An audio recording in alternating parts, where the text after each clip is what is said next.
Charles, si je prends 100 personnes dans la rue à Paris, je les arrête et je leur dis est-ce que vous pensez que les Canadiens ils font du vin, qu'est-ce que j'ai comme réponse à votre avis? J'espère peut-être 2 ou 3, et peut-être c'est des touristes du Canada. D'accord, qui ont compris qu'on faisait du vin au Canada. C'est ça. Bon, on est d'accord, alors on est d'accord sur les chiffres. Et, En France. En France. Ouais. Et le vin, ça date de quand au Canada?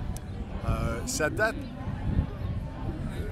dans l'étape moderne, c'est 30 ans, ça date de 30 ans, mais en général, il y a 150 ans. C'est pas long, hein, Non, c'est pas long. en comparaison avec l'Europe, mais quand même, ça fait une trentaine, quarantaine d'années que c'est très sérieux. D'accord. Ça a démarré plutôt côte ouest ou côte est à l'époque? Un peu les deux. Ici au Niagara, sûrement. En Ontario, c'était ici au Niagara.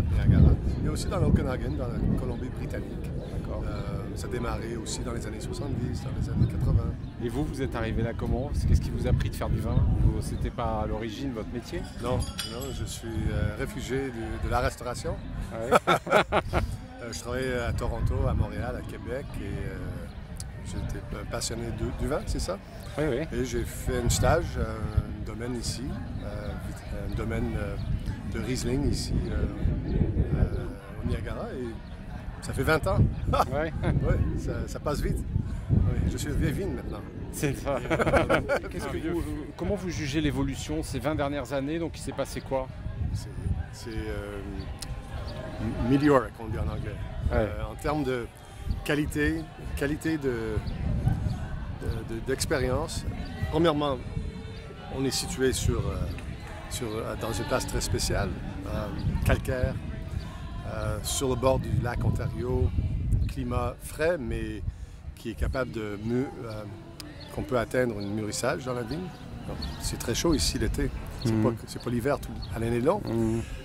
Mais aussi avec l'âge des vignes, qui datent les vieilles vignes ici, ils ont 30-40 ans, l'expérience des œnologues, tout. Le propre choix de cépages, Riesling, Cabernet Franc, Gamay, Pinot Noir, Chardonnay, etc. On met tout ensemble et nous avons un terroir très distinct ici. On n'essaie pas de faire des vins dans le style Bourgogne, de Californie ou d'ailleurs. On fait un style vraiment Niagara. Nous avons notre propre goût. D'accord. C'est ça le mot? Oui, notre terroir. Terroir. C'est moi. Il y a beaucoup de vignerons qui s'installent. Il y a des gens qui s'installent, qui créent des nouvelles vignes, ou c'est un peu fermé comme monde? Non, c'est très ouvert. Il n'y a pas beaucoup d'hectares en vigne. Je dis toujours qu'il y a plus de vignes entre l'aéroport à Bordeaux et les halles Vinexpo qu'il y a tout au Canada. Là, on parle peut-être de 12 000 hectares. C'est pas beaucoup. Mais il y a juste quelques places où, comme partout, la vigne va être à leur meilleur. Mais on reçoit à chaque année des œnologues de partout au monde qui veulent commencer à travailler ici. Il n'y a pas de restrictions sur les assemblages qu'on peut faire, sur qu'est-ce qui peut aller ensemble. Alors c'est vraiment à découvrir les futurs, les traditions du futur qu'on dit chez nous à Strathis. Quelle est l'économie actuelle du vin? Ça se vend bien, ça marche, il y a des difficultés, la crise joue son rôle ou pas du tout? C'est une économie florissante? Ici en Ontario, on vend quasiment tout ce qu'on produit ici à notre marché. De l'autre côté du lac, on trouve Toronto. Il y a 4 millions d'habitants. Alors, il y a un marché coincé, c'est ça, pour nous. Et on fait un peu d'export. Au Canada, il y a toutes les provinces canadiennes qui achètent du vin de l'Ontario. Aux États-Unis, un petit peu moins. Le plus loin qu'on va, le moins d'export qu'on fait. Alors, c'est pas comme les gens partout au monde, comme en France, savent qu'il y a du vin ici.